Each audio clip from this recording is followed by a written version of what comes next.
Well, that escalated quickly. Oh boy.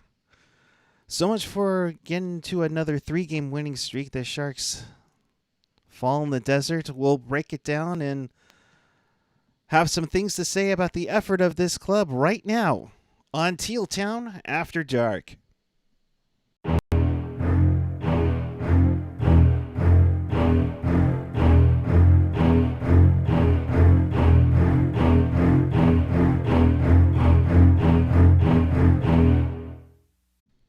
Good evening, everyone. It is March 26, 2021. The San Jose Sharks head to the desert for a couple of games, and boy, they did not show up for the third period in this one.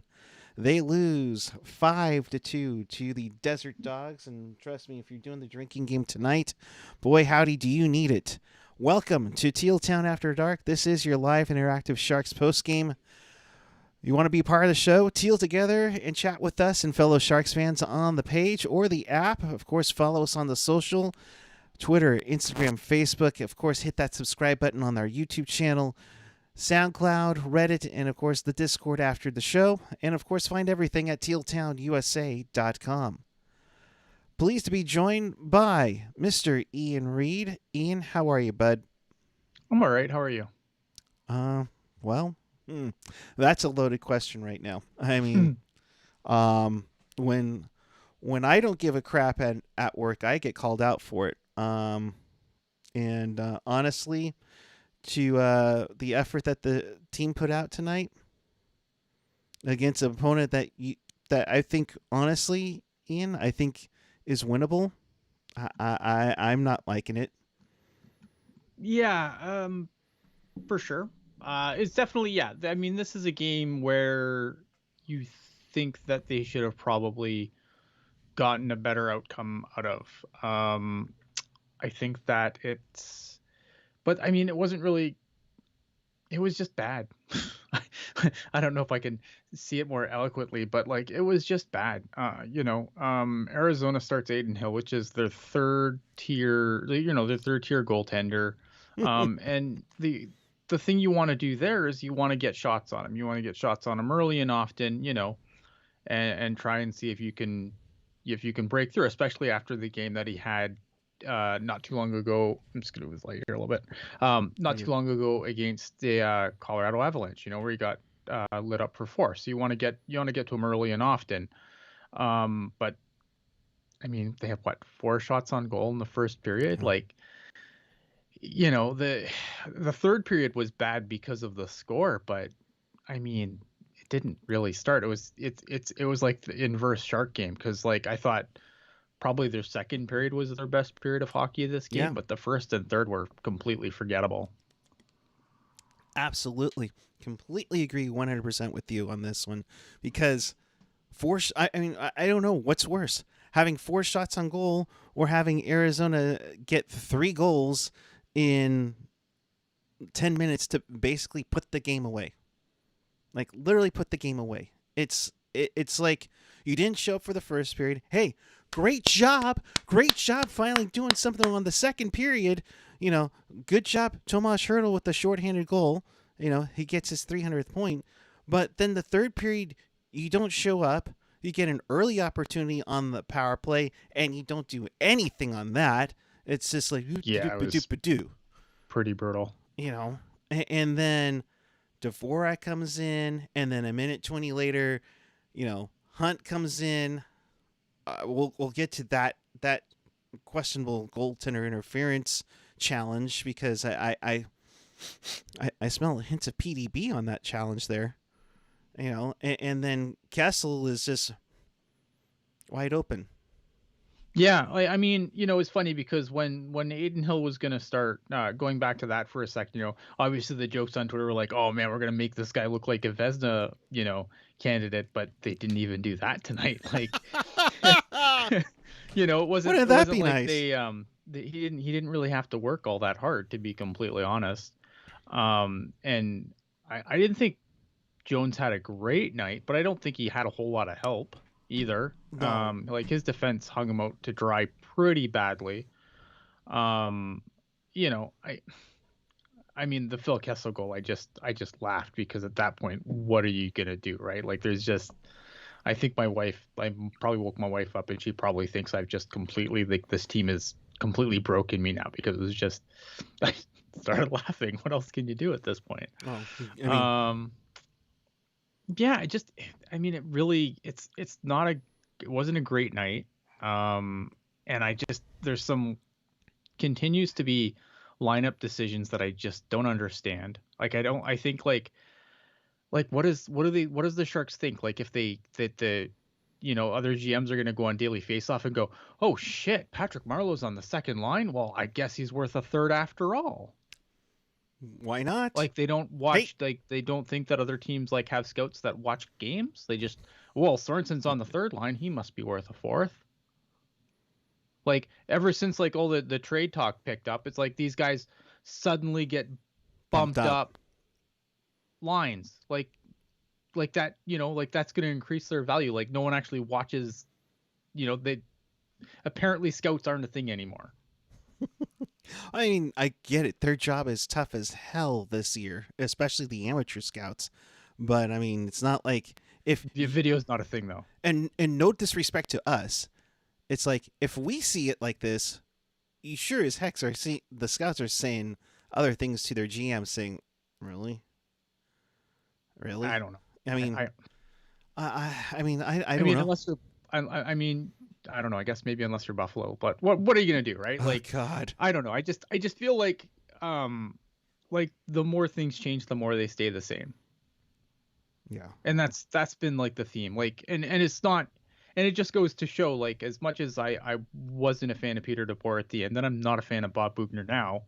I mean, the guys on the ice still have to get it done, right? Yeah. Like, I think you could put, Scotty Bowman behind this bench, and I don't think they're doing much more. Yeah. No, I mean, there are some good players on this team, but they haven't been consistent. No. And you know, it's like, yay, Hurdle got his 10th, but he started off with 2 goals opening night. And so you're telling me between now and I forget what game number we're on, what, 33? So between that and 33, you've only scored 8 goals. And granted, yes, he was out with COVID for a couple of weeks too, but Yeah, and apparently hit him pretty hard. But I don't know. I mean, I thought, I haven't really had an issue with Hurdle's game a lot this season. Like, I think Hurdle's been fine. I think he's been one of the more consistent guys. Yeah, the points, maybe there aren't the points that you would like to get there, but I think if you want to start about players who should be rightly so on the shit list, I don't think Hurdle's one of them. yeah. Like, I don't know. I mean, yeah, obviously you need to get more points, but I think he's been fine. Like, I don't think Hurdle's been I don't think Hurdle's been the problem. There's lots of guys that I No. would want to pick it up before I start getting on Hurdle.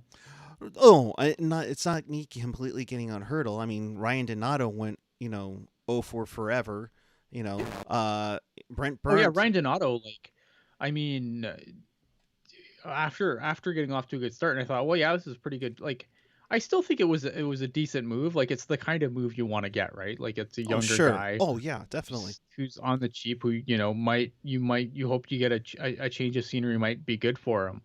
But I mean, second half, I haven't really, like, in the first half, I was completely in love with Ryan Donato. Second half, like, there's times where I forget he's on the team. Yeah. And And that's partially, again, and that might just go back to the stupid lineup decisions, right? Because, like, look at the way these lines are being set up. Like,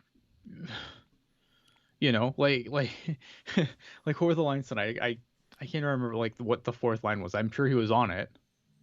God, And you're like, it's better than that's better than the third line. That's better than Is that better than the second line? Maybe. I Like, mean, Suomela, Donato, and just trying to guess offhand. I mean, Leonard Balsers. or Balsers. I thought was with Sorensen and Gambrell, who had, I thought, Oh, one of maybe, yeah. they looked fantastic against LA, and then against the Desert Dogs, you know they're hiding with their tails underneath their legs. I mean, in some of these comments that are coming in from the locker room, Ian, tell me if I'm just losing it here and wanting to go off on these guys, but some of these are concerning to me. We came to a party a little late, another slow start, but we didn't generate enough offensively. I didn't like our compete all over the ice. We just didn't have it as a team tonight. Couture saying I didn't play well, felt a little sluggish and slow. We got what we deserved.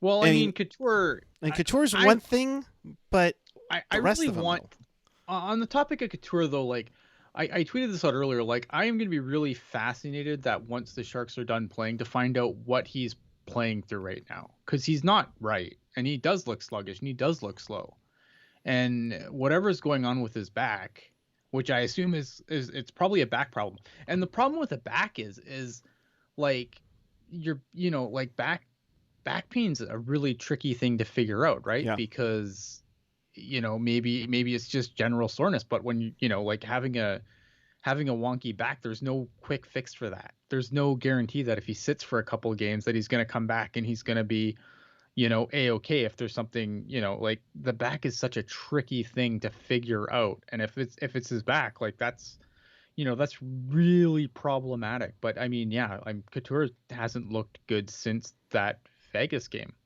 Mm-mm. And he's going to play hard and try to play through it up until they're out of a playoff race. And I say that waiting for you to say, but well, they've already been out of it, but I mean officially out of it. Well, mathematically, but here's the problem, right? So, because I was talking to Chester Chivo about this on Twitter, it's like, okay, so say they won tonight, that's great, because the Ducks beat a team in front of you, and as long as the Ducks are beating teams in front of you, that's great as long as they don't pass you themselves. Right. The problem is with all these games being in division is that all the like no matter what, someone in the division is getting points. You don't have, oh, you're trying to, let's say you're chasing down St. Louis. Oh, well, St. Louis, lost to, let's say, the Canucks or someone outside of the division, right? No, obviously the Blues would normally be outside of the division, but you get my point. Like, you don't have those games that are outside of the division where you can pick up points and have teams lose points. Like anytime a team loses, well, another team's winning. So if that's, okay, so LA beats the Blues, does that really help you? No, not really, because the Kings are still a team that you have to pass. And that's Right. why the playoff talk was just completely asinine, because it's not only the fact, like, it's not, is it impossible? No. If the Sharks went on a run at 7 points, is it doable? Like mathematically? Yeah, of course it is. Is it likely though? No, especially not when you have games like this. Yeah. And when you play like crap, and you even get Hurdle saying, everybody for me looked tired. Yeah, I mean the schedule sucks. The schedule sucks. You were off for 10 months. Well, but the Condition schedule better. still sucks. Like, I mean, come on, no, people. no, and I think that guys are playing. This is an incredibly compressed season. Guys are going to get worn down. Oh yeah. Is that is that me trying to let them off the hook? No, but if they say they're tired, I believe it. Like they're playing a ton of games in a very compressed schedule. Like, yes, that's gonna have an effect, but you know what? So is everybody else. Yeah. Right. That's And that's how I look at it. so I mean, like, yes, I will hear the complaint that they're tired. I get it. Yeah, I can imagine them being tired, but so is everyone else. It's not like this is they're the only ones dealing with this issue. Yeah, it just seems like they're trying to find excuses, and it's like the first period, you didn't show up. You showed 4 shots on goal. Third period, you're tired. Yeah, we can tell you got lazy and allowed 3 goals. I mean, Well, I mean, yeah, I look at. I mean, but again, they just didn't play good. Like the defense was atrocious tonight. Like I didn't think, I didn't really look at many of those goals and thought, oh man, Jones really wants that one back. yeah, But I don't think he was fantastic tonight either. no. And maybe, and it would have taken a stupid effort to come out of this game. To like he would like the way the Sharks played, like that was the only option, was he had to steal the game, and he didn't. And that's not so much a knock on Jones. I mean, it's unfair to expect your goalie to just steal every game. Right. No, I mean, you need everybody to come together. Hashtag Teal together, right? Mm. Brent Burns getting some not good love in the chat, and on the broadcast they mentioned no goals in his last 10 games. Oh, he was awful tonight. Again, like defensively, he was bad. Yeah, he was atrocious tonight. Brent Burns it wasn't a good game for Brent Burns. That's one of the that was one of the crappier games I've seen Brent Burns play in a long time, right. Unfortunately. So yeah, no, I think I mean, I think he's getting a lot of heat in the chat right now, and he should get a lot of heat. He had an absolutely atrocious game tonight. Atrocious. Like, some of those goals just, don't happen if he makes the right play, and not completely 180 the other way. So yeah. Yeah, I mean, on a bright note, maybe the Sharks get a power play goal. Patrick Marleau, stuck it when Aiden Hill had a unfortunate playing of the puck. That's the that's the bright side, I guess, of this all. Gets his 564th career goal, tied 23rd with Joe Nieuwendyk and Matt Sundin.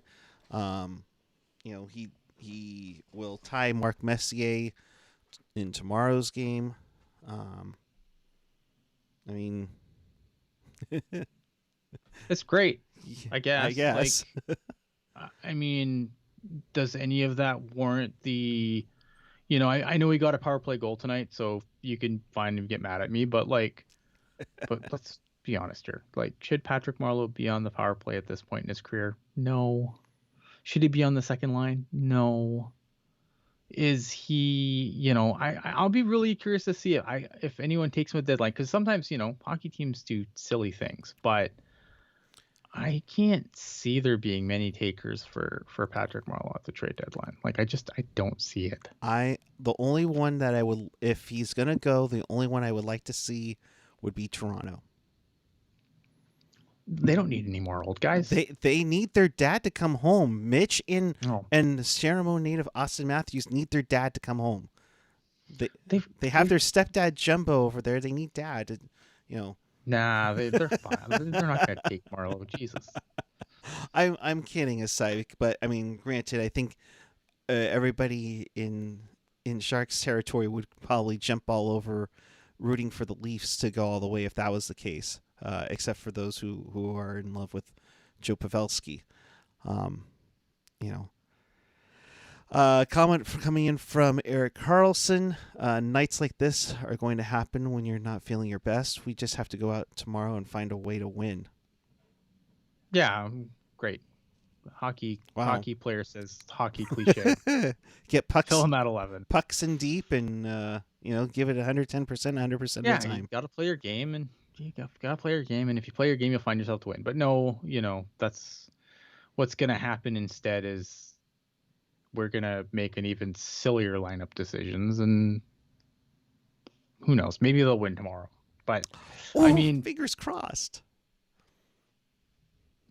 I mean, what else can you do, right? You got to go and you got to do that. You got to go and you have another game tomorrow, and you got to go out and play that game. But I mean, like, I'm not completely down right now because whatever, this team is what it is.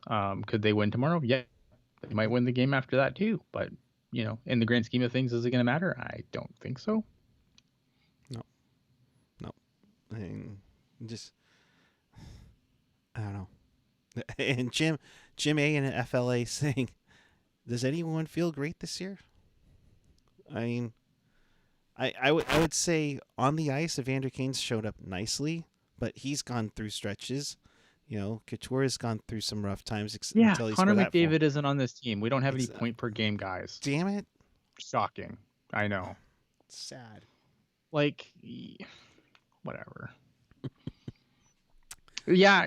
Oh. Like, Enforcer Hurdle was not something I saw coming this year, but apparently that's going to be a thing now. I don't know. I mean, it's a crappy time, and tonight was a crappy game. I think I don't think this team is this bad though. That's the funny thing about this team, right? Like, I don't think they're as good as they are on their best games, but I don't think they're this bad either. Yeah. Like, this was a pretty low point for them. I don't think that they're, if we're being completely fair, like, I don't think they're this bad. They're bad, but they're not this bad. This was atrocious. They shouldn't be bad. They have pieces where they should be good, and those pieces aren't being good at times. I guess. AJ's trying to fight me. Oh, what else is new? Point per game guys? You mean like Joe Pavelski? Yeah. Yeah, okay, great. But what? This team still sucks with Joe Pavelski on it. I hate to burst everyone's fucking bubble there, but let's be honest. This team is still dog shit with fucking Joe. If you think Joe Pavelski makes this a playoff team and they're better than this, then great. Whatever. Pavs is a great player, but I mean, he can't carry the Dallas Stars by himself. No. He couldn't carry this team by itself either. Like, this team currently constructed, if maybe they have a few more $1 million that they could maybe grab another guy, but does that make it a playoff team? I don't think so. They're still bad. Like, you still have Marc-Edouard Vlasic eating up $7 million a year. Like, there's still bad contracts on this team if you swap Erik Karlsson for Joe Pavelski, and I know that's gonna piss people off, and I really don't care. Like, if you think that keeps the dream alive, then you're an idiot. Like, that's it. You're dumb, and I can't help you. So something that also came up in the third period was Schwartz taking that boarding call on Šimek. Of course, Šimek didn't return to the game, so of course questioning all that. What did you think of the hit? First off, and then we'll react to the second part. Going forward. Sorry, what was the question? It was the question being on the Schmaltz Šimek hit. Oh, yes, of course. Obviously, if Gabriel was in the lineup, no one ever makes a dirty hit. It's funny how that works, because when, back in the 80s, when everyone had a knuckle dragger on their team, even playing top line minutes, guys still got hurt.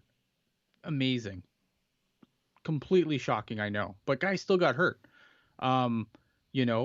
Scott Stevens ended the career of Paul Kariya and Eric Lindros. Hell, Eric Lindros was one of the knuckle draggers. Obviously he could do stuff too, but like, yes, but if the enforcer was in the lineup, cross-checking guys at the at the center ice line in warm-ups, then that shit wouldn't happen. Of course not. No, of course not. Yeah, I know that they were mentioning, about Gabriel going into the lineup tomorrow. Like, okay, I get that, but how does that help your offensive woes? You put up just 22 shots on goal. Skating on the second line. I mean, putting Gabriel in the lineup's not the most egregious thing he'll do tomorrow. Like, it's fine. Yeah. You know what I mean? Like, there's so many other like stupid things that are going on in this lineup right now. Adding Gabriel, fine, whatever. Like, I hate this. Like, I always hate like these stupid hockey cliches. Like, oh, if that guy's in the lineup, this doesn't happen. It happens. It happens every game, every year. Going back to when, like I said, you go back in hockey history when there was enforcers in every lineup, Right. and they weren't a dying breed. Like you drafted guys that could punch the crap out of people for their ability to punch the crap out of people. Shockingly, people still got hurt by predatory hits and awful plays. Like, it's so stupid, right? Like, it's really dumb. I was asking in the chat, do I think they're going to ship out Burns? I don't think they ship Burns out. Do they expose him in the expansion draft? They might. I'm not 100% sold that'll happen, but that is what I could see happening. I don't think they would. I don't think they're trading Burns, but Could you see potentially like the Sharks adding in a little bit more? Hey, we'll give you like a third round pick if you take this off of our hands. with a flat cap, I think that'll happen. Like, I think with a flat cap, it's going to be interesting. It's going to be more interesting than I thought it was going to be going in, because I thought that after Vegas, guys were going to be like, oh, well, we're not going to do that again. Right. But now with the cap being flat, and I still think GMs like, there's guys that GMs have that they like. And I think that they are, they're probably going to do dumb things to protect those players that they overvalue. Because I think everyone overvalues, like, I think that's human nature, right? Like, you overvalue certain guys over others. Like, so, yeah. Now, Denver Doyle asked a good question here, and granted, I think Nason is currently in the Barracuda, but they're off till the 30th. So can we not put Nason in? He fights. He has some scoring ability. Is he in the doghouse? And to me, and correct me if I'm wrong, Ian, but I mean, Nason really didn't show up too well in training camp, and that's kind of why he's been in the press box or with the CUDA for most of the year. He just doesn't appear to be a Bugner guy. And that happens to you, obviously, when you're a bottom guy. And I think some guys have played, like, who do you put Nason in the lineup over? Right? Like, because I like Stefan Nason, but he's a guy. Like, I don't think he's anything special. Is he going to be here for the long haul? Probably not, especially now that he's played most of the year in the AHL, which doesn't help me think. But, like, who are you going to take out of the lineup to put him in? Maybe the only thing I could think of is, maybe at center, but I like Suomela getting the looks there. But you could, I guess, put him at center on the fourth line. But I don't know who else you really realistically, like, I would take Sorensen out of the lineup every day and twice on Sunday, but that's not going to happen. Yeah, I mean, Nason would be a nice piece, but you're right. You're going into this reset year, so you need to see what you got before you before you go out and draft again. I mean, you've seen the bits and pieces of Shelmovsky. Leonard's been in the lineup a little more consistently now. Balsers, I like Balsers as a spark plug. I like Balsers. I think I've liked his game. Like, I like him in the lineup, but I've always kind of been a Balsers guy. I like Balsers. I like there's guys that obviously you want in the lineup, and guys that should be playing further up the lineup than they are, because, for whatever reason, Patrick Marleau's stealing, taking their spot. Like, I've liked Balsers up, in the top six. I think, I'd like to see, John Leonard consistently on the second line. Right. If the second line, I think, is where John Leonard should be too, consistently. But yeah, I don't know. Like, they seem to like what they have with filling that role with Curtis Gabriel, and for whatever. And I get why people like Curtis Gabriel, and I keep saying this on Twitter too. Like, I get it. I understand the appeal. Is it for me? No, but I get it. I'm not, like, if people like him, that's fine. Like, I get it. Hashtag potato power. Yeah, it's fine. If that's your bag, great. It's just not for me. Like, I think that, that whole thing where the Sharks got fined, like, that was stupid. And then he goes and he gets completely destroyed. Yeah. Like, That's what makes it worse. right. And then you go and you get completely destroyed after it. And like, what did that add to the game? Nothing. Like, it didn't change momentum. Like, The one that stood out is that he's looking, begging, pleading for a fight with Ryan Reeves. He loses the fight in Reeves. He gets bloodied up, and the next thing you know, a minute later, Vegas scores to get a larger lead. Granted, the Sharks would eventually come back in that game, but but it wasn't it's one his of those momentum. things, right? Where it's like, A has nothing to do with B, but because it's great hockey narrative, that's what happens, right? And it'll be like, oh, well, you can go back to that thing because that's what their job is. Their job is to spin you a story and make it make sense. And so they can say stupid things like, oh, well, if Gabriel was in the lineup, that would never have happened. Well, yes, it would have. Chances are, yeah. Like, was it a great, was that a super egregious boarding call? I didn't think so. It was not good. I mean, it was definitely a penalty. Do I think that there's going to be any supplemental discipline? Maybe a fine, maybe.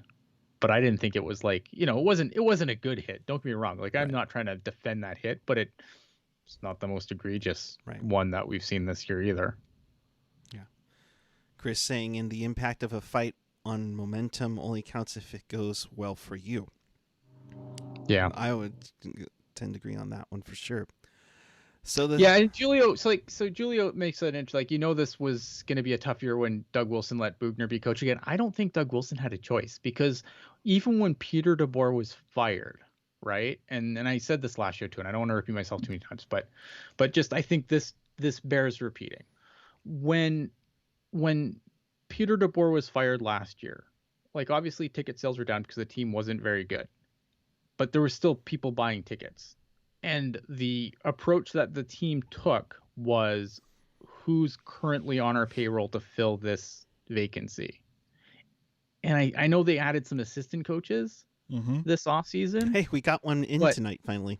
Yeah, but Bob Bugner, sliding into that head coach spot, the guy that they're already paying, like, that doesn't surprise me. And I don't think, and this is why I don't think that there's going to be any, until they can start selling tickets again. This is the coaching staff. Like, Bob Bugner is going to be here for a while, because they're not firing anybody. Like, they're not firing Doug Wilson because they're not going to hire someone different, unless it's, again, do they fire Doug Wilson, or do they promote him out of his job and then promote his son to his job, right? And like, the name of the game here was, who am I paying already? I don't think that, I think Doug Wilson probably has a little bit of say here, but I think this is Hasso being like, yeah, I'm not paying anyone to sit at home, so make it work. And again, maybe taking advantage of no fans, you kind of can have this reset year to kickstart another 10, 12, 15 years that this team had a nice run for. For sure. And if I know people are talking about positivity and such, it's like, yeah, you can use that. You can use that for there, and and go from there. I mean, but like, you need to know what you have. Complete downer tonight. Like, but there's not a lot of positives from this game. No, there really isn't. I mean, come really on. Wasn't. Like, it was a bad game. The team looked flat. The defense was atrocious. Jones was okay, which is fine.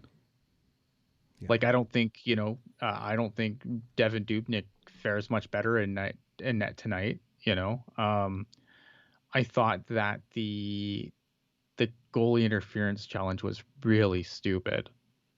Really, really stupid. Like, because, and here's the problem, right? Like, now, Martin Jones, if I'm Martin Jones in that situation, and you see the sticks by the pad, right? And I understand why, but the way he was able to kind of skate, try and make that backward save, like, by doing that, he kind of killed himself, because you can't really, like, he was able to make an attempt on that. Like, if he would have just spun like a top, maybe he gets that call. But with him being able to get back into the play so quickly, like there was no way that call was going to go the Sharks' way. And whatever, you're already down what 4-1 at that point anyway. Right. So what's the worst that can happen? You take a penalty, I guess. But I just thought it was just I mean, it I was mean, it was just a bad night for everyone, top to bottom, coaching staff to the team on the ice. Like it was just bad. yeah. I mean, yeah. Jones was tripped a little bit, but I mean, it wasn't egregious. No, and it wasn't, to me, it wasn't enough to get like an interference call because again, like I if Jones spins like a top, then they might get it to go their way, but they might not. Like Right. it's the Sharks, they probably don't get it to go their way. But I just feel like with how with how he played that, with the way he went back, and good on him to make that effort to get back in there, not facing the shot to try and make a save there.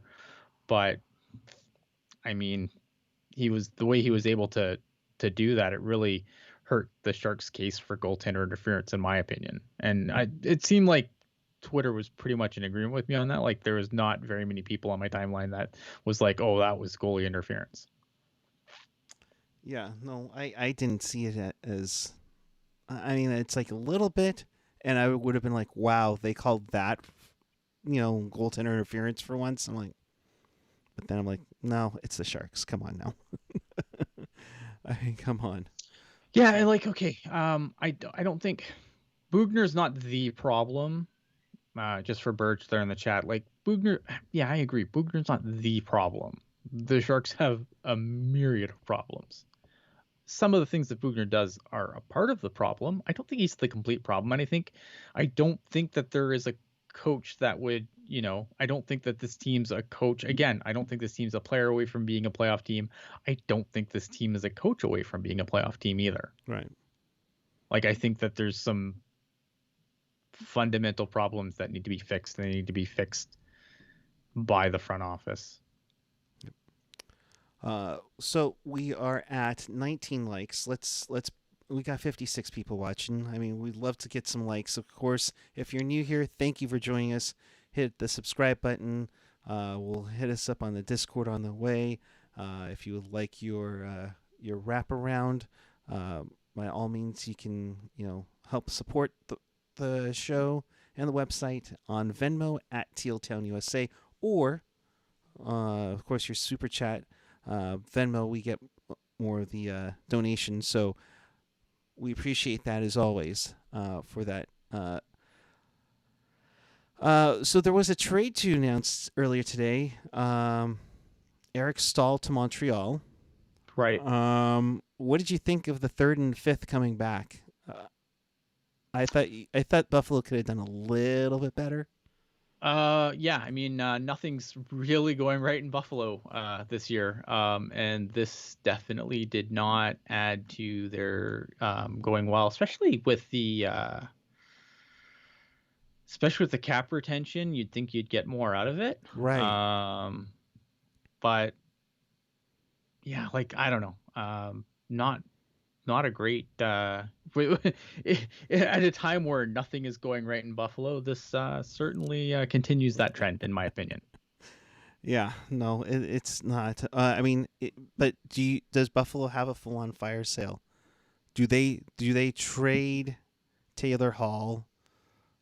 Obviously, they've destroyed the trade value with Jeff Skinner for scratching a guy who's in the second or third year of his mega deal. And yeah, Buffalo's in trouble. I mean, flat cap. flat cap. I think they would like to have a fire sale. I don't know what, I don't know how many takers there's going to be for guys not named Jack Eichel. Yeah. Indeed. So we're at 24 likes on there. We appreciate each and every one of you. Marty saying that Buffalo wants a first for Taylor Hall. Have fun. I mean, stranger things have happened, but I don't. He's got like 4 goals. I think. I think he's got like freaking 4 goals. So, Mario, thank you for your Venmo donation. There's been a request for you to lick your Balsers bobblehead. I don't have a Balsers bobblehead, but if I did, I'd lick it. But Yeah. I'm not licking anything right now. It's COVID time. I don't know where those bobbleheads have been. Actually, Hey. it's been behind me. All right, so let's get to your wraparound. Hey, you make a good point. You can't spread the germs. You know, thankfully. Well, speaking of Taylor Hall, one of his former teams got shut out. The Devils get shut out from the Capitals 4-0. Samsonov with the shutout there. Alex Ovechkin with 2 goals on the night. Connor Sheary, who is rumored to be a Shark, gets his 7th goal this season. Ducks beat the Blues 4-1. Boy, oh boy, the Blues. Unless they play the Sharks, lately it's just been frustrating to see. John Gibson with the victory in that one. Ricard Raquel with his 7th on the year. I wonder if he gets moved at the deadline. Calgary loses to the Winnipeg Jets 3-2. Connor Hellebuck, easy for me to say, with the victory there over Markstrom. As who is a team that can I hate to say take down the Leafs because the Leafs have been struggling themselves, but who's going to be coming out of the North? It doesn't matter. They're just going to get destroyed by whoever they play. Like the North is such a weird mishmash of teams that like I just can't see like they're whoever comes out of the North is going to have to play like a Vegas or a Carolina or a Tampa. Like yikes. Like they're it's bad news. Bad news. Ian and Puck Guy, what would you trade the first round pick for? Dream return, go. Easily. Connor McDavid. Connor McDavid for first. Done. Have fun. Let's make it happen. You can't that's the wrong play this year. You can't trade that first. No. You hold on to that God, first no. and you build. You don't trade that first. Because you want a young player that's going to be cost controlled because that's going to be super important on this team going forward. You want that to be a decent pick. You want that to be a guy who's going to jump into the league relatively quickly. And you are going to want that guy, that guy's going to be cost controlled for, the first 3-4 years. Mm-hmm. Yeah. I mean, and for him to develop into a great hockey player that, some teams won't be able to afford. All right, let's have some fun. By the way, the Oilers and Canadiens obviously were postponed because of Montreal's COVID issues, so that'll be made up. That's it for your wraparound on the evening. Let's do a tankathon for fun. Let's see what we get here. We're gonna go with, and that is the Sharks getting the number 2 pick in the draft, moving up 5 spots with Detroit getting what they want. Their first overall pick back. There you go. So I like that. That one's not bad. I'll go with number 2 overall. Mikey J in the chat says Burns misses Pavelski. That's an effect of not re-signing Paz. But I would argue that Erik Karlsson would also benefit from a couple of more decent forwards as well. Agreed. Just saying. No, I see your point big time. I get why Mikey J would say that as well because, that was the whole play. But sure, but I mean at the same time, like but Joe Pavelski in the lineup doesn't prevent Burns from being an absolute tire fire in his own end tonight. Like that doesn't just what I mean? Like you still have to be good in your own end. And it doesn't fix Pavelski or it doesn't fix Vlasic. Yeah. And Jones still sucks. And Dubnyk isn't much better. And And you have Kanizhov, who's had some Kanizhov's been sparks here and fine, there. but like he's not, Kanizhov's been a fine, serviceable guy, and he's been a pleasant surprise. But like, let's not confuse him for a guy who's, a guy that he's not. Right. John, thank you for the super chat donation. Can I trade myself to a different team? No. You can, but Hashtag Sharks for life. Yeah, I mean, that's the deal, right? Mm-hmm. I mean, you get to enjoy the good times and you get to cry during the bad times. That's just fandom, unfortunately. Absolutely. That's fandom. I mean, you take the good with the bad, and unfortunately, right now we're getting our dose of bad, and hopefully it turns around soon. But it is what it is. Yeah, you take the good, you take the bad, and there you have the facts of life. All right, no, whatever. In case you missed anything or you want to watch this again, check us out on tealtownusa.com or your favorite podcatcher with Apple Podcasts, Google Podcasts. Hit that subscribe button on YouTube, SoundCloud, Spotify, TuneIn, iHeartRadio, and a whole bunch of others as well. So, and always available at tealtownusa.com. Ian, thank you very much. Always a tough one to take. Yeah, I mean, it was tough, but it was easy too. Like this was an easy show because really it was, I mean, everyone saw what happened and it really made our job really easy because there wasn't a whole lot to break down. Right. Everything was bad. It was bad and you'll feel bad. You saw it. Like, yeah, you saw it. You should feel bad for watching it. I feel bad for watching it. They should feel bad for being a part of it.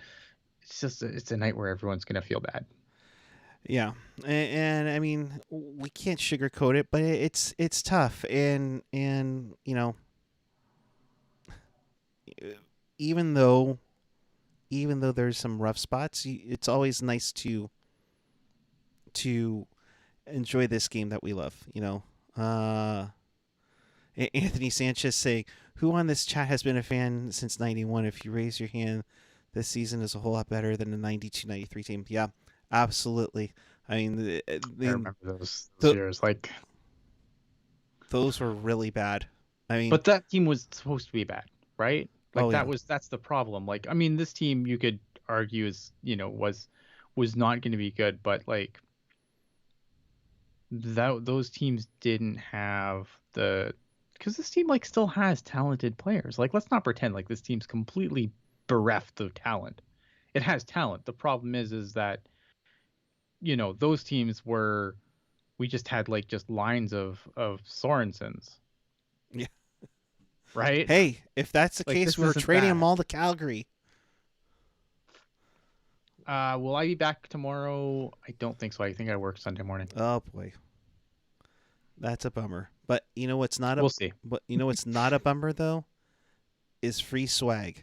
Free swag's never yes. a bummer. So earlier on the Twitter machine, we mentioned that hey, you're gonna want to know where you're gonna get some of this fancy swag. Thank you for not having it in 1280 by 720, but oh well. Look at all that stuff. Look at all that. That couldn't be yours, and all you need to do is tune into the Pucknologist on Sunday night and find out. That's all I'm gonna say. So there you go. A little teaser for you. So check out the Pucknologist on Sunday, where they have all the special goodies, and you just have me and Ian for After Dark. So, you guys got hosed. He's at Ian Blogs Hockey. I'm at Puckeye 14. We'll be back tomorrow night, some form, following Sharks and Desert Dogs. Hopefully they have a better effort than this. Hopefully they get some rest in their hotel rooms, have a nice morning skate, and kick some butt because it's just no God. So that will do it for us. Check us out tomorrow. Hit that subscribe button down below, and it does go a long way. We appreciate it immensely. Again, Absolutely. tomorrow following Sharks and Coyotes, and then us after the game. So until then, keep it real, keep it teal, keep it real teal. Have a good night, everyone. We will see you tomorrow following Sharks and Coyotes.